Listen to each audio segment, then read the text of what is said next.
Payg'ambar sollallohu alayhi va sallam aytadilar, yotar mahal oyatal kursiyni o'qigan kishiga shayton yaqin kela olmaydi.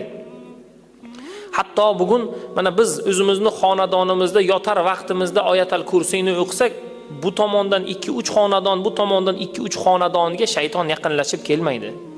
Har bir farz namozidan keyin oyatal kursiyni o'qigan odamga jannatga kirishlikka hech qanaqangi to'siq yo'q. Nasoiy ibn Hibbon, Bayhaqiylar rivoyat qilgan hadisda.